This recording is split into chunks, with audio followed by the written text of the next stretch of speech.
बखूबी दर्शाता है, क्योंकि माननीय प्रधानमंत्री ने जो जम्मू कश्मीर की डेवलपमेंट के लिए, जम्मू कश्मीर की तरक्की के लिए उनकी जो चिंता है, उन्होंने यहाँ जो कार्य शुरू किए, मैं उनकी सराहना करता हूँ।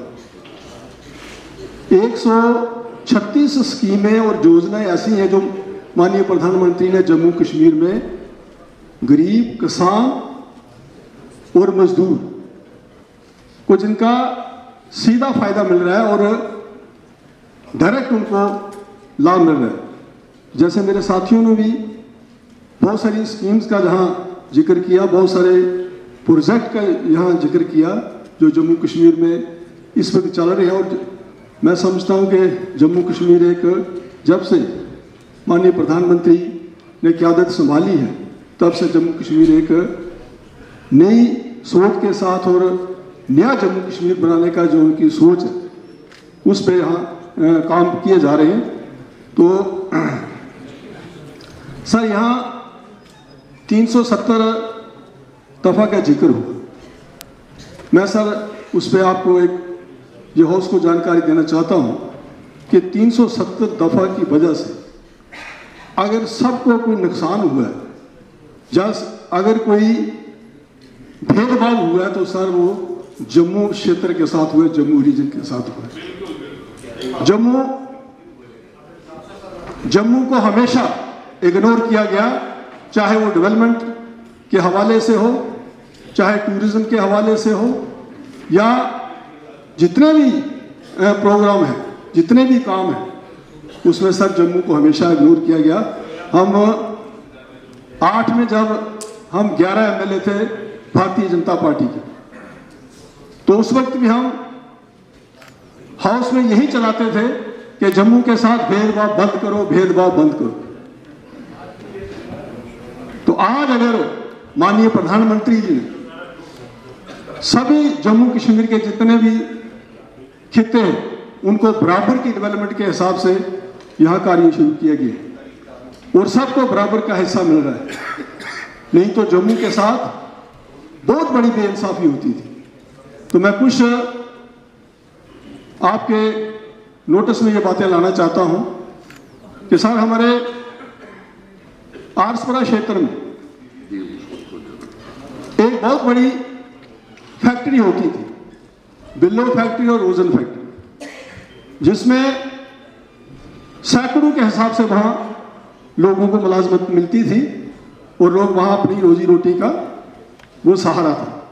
सर, उस फैक्ट्री को बंद कर दिया गया, किसी साजिश के तहत उस फैक्ट्री को बंद कर दिया गया और वहाँ पे उसके बदले कोई ऐसा काम नहीं शुरू किया जहाँ वहाँ के लोगों को मुलाजमत मिल सके, जहाँ वहाँ के लोगों को रोजगार मिल सके।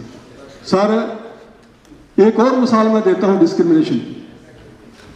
हमारे एग्रीकल्चर कॉलेज होता था आरसपुरा में, और सर वो पूरे भारत में आरसपुरा कॉलेज जो था एग्रीकल्चर कॉलेज, जैसे लाहौर में और आरसपुरा में जो 2 बड़े एग्रीकल्चर कॉलेज होते थे, उसको भी सर एक साजिश के तहत 1963 में उस कॉलेज को शिफ्ट करके कश्मीर में भेजा गया। सर, कितनी बड़ी बेइंसाफी थी, उसको क्यों शिफ्ट किया गया, ये क्या क्या कारण था।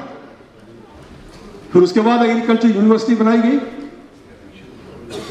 और जम्मू क्षेत्र में बड़े संघर्ष के बाद, लोगों के संघर्ष के बाद जम्मू में भी एग्रीकल्चर यूनिवर्सिटी को बहाल किया गया। तो सर, ये बेइंसाफी जो जम्मू के साथ है, अगर माननीय प्रधानमंत्री मोदी जी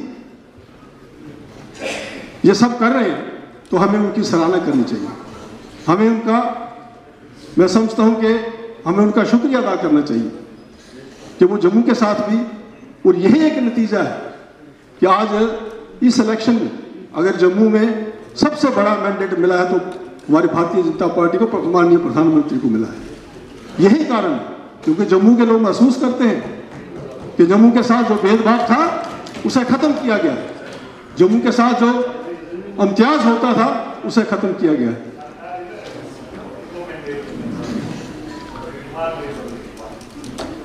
बाकी सर, जैसे मेरे बाकी साथियों ने भी कहा कि जम्मू कश्मीर एक एग्रीकल्चर स्टेट है सर, एग्रीकल्चर प्रेडोमिनेंट स्टेट है, तो इसको एग्रीकल्चर और एग्रीकल्चर अलाइड सेक्टर इसे हम जितना प्रमोट करेंगे इतनी हमारी इकॉनमी जो है वो बूस्ट अप होगा।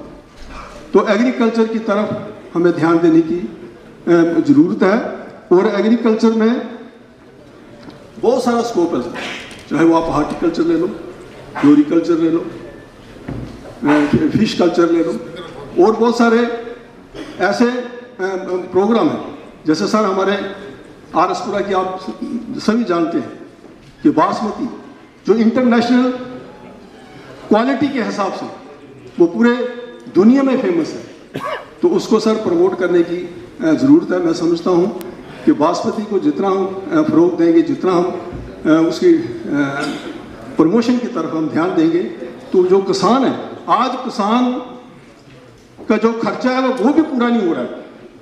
और बासमती एक ऐसी इतनी अच्छी ये चावल की किस्म है कि जिससे पूरे दुनिया में उसको मान्यता मिली है और सारी दुनिया उसका टेस्ट जो है वो एंजॉय करना चाहती है।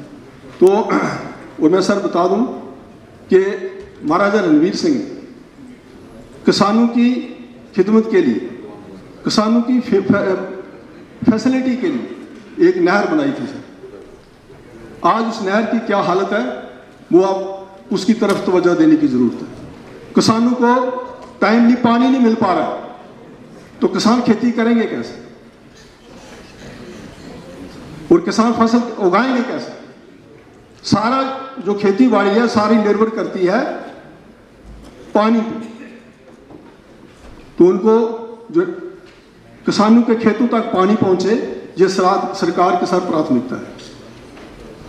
तो आज किसानों को पानी नहीं मिल पा रहा और आप कभी, मैं समझता हूं कि नहर के जो अधिकारी हैं उनको कभी वहां भेजें और वहां जाके जायजा लें कि उस नहर की हालत क्या है, क्या किसानों को पानी मिल रहा है या नहीं मिल रहा है।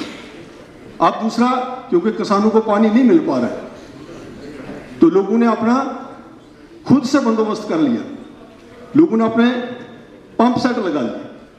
तो जब एक गवर्नमेंट की, अगर आपने अभी तक जो की खबर नाउ को सब्सक्राइब नहीं किया है तो अभी सब्सक्राइब कीजिए और ताज़ा तरीन खबरों की जानकारी के लिए www.jkhabarnow.com पर देश दुनिया की खबरें भी आप देख सकते हैं।